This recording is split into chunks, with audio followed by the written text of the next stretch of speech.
இப்போ பார்த்தீங்கன்னா, சிங்கப்பெண் திட்டம் கொண்டு வந்தாங்க. இனிமே பார்த்தீங்கன்னா, பெண்களுக்கெல்லாம் பாதுகாப்பு இருக்கும். அதில ஒண்ணும் எந்த சந்தேகமே இல்ல. ஆனா எதிர்ல இருக்கிற எதிர்க்கட்சிகள்லாம் என்ன பண்ணுவாங்கன்னா, ஆட்சி கலைக்கிறதுக்கு சிங்கப்பெண் இருந்தா தான்டா அப்படின்ட்டு சிங்கப்பெண் மேலே கை வைக்க ஆரம்பிச்சுருவாங்க.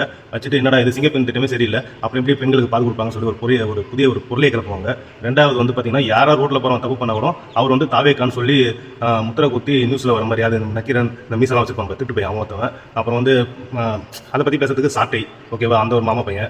இதுமாதிரி நிறைய பேர் வருவானுங்க. நிறைய காசு வாங்குவானுங்க. தளபதி கட்சி கலைக்கிறதுக்குனே சில பேர் இந்த மாதிரி வேலைலாம் பார்ப்பாங்க இனிமேல். ஏன்னா இப்போ நல்லது நடந்துருக்கவனா பொறுக்க முடியாது. 2வது பார்த்தீங்கன்னா, சீமான் சொல்லவே தேவையில்ல.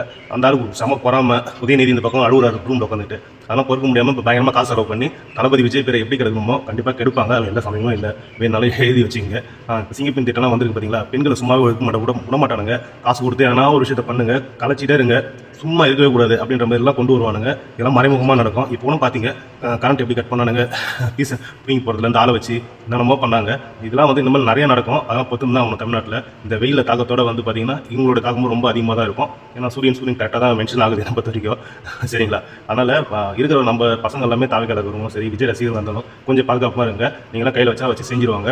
தேவையில்லாமல் அவதூறு, பாலியல் வழக்கு, அந்த பாலியல் குற்றச்சாட்டு, தேவையில்லாத பிரச்சனைலாம் நடக்கும். அதனால் கொஞ்சம் உஷாராக இருந்தீங்கன்னா கொஞ்சம் பாதுகாப்பாக இருக்கலாம். அவ்வளோதான் நான் சொல்ல வந்தேன்.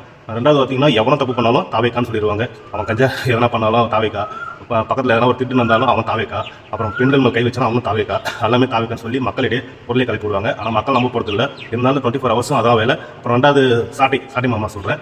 எதுவுமே அந்த திருந்த மாட்டான். இப்போ வெயில் வர ஒரு இது மூளை கலங்கிடும் அப்படின்னு நம்ம நினச்சிட்டு இருப்போம். அவன் விஜய் நம்ம வச்சு எப்படி பணம் சம்பாதிக்கலாம் அப்படின்ட்டு அவன் புத்திசாலித்தமாக யோசனை பண்ணி தான் பணத்துக்காக தான் இப்போ 24 ஹவர்ஸ் விஜய் பணம் அப்படின்னு சொல்லிட்டு இருக்கிறவன் தான் அவன்.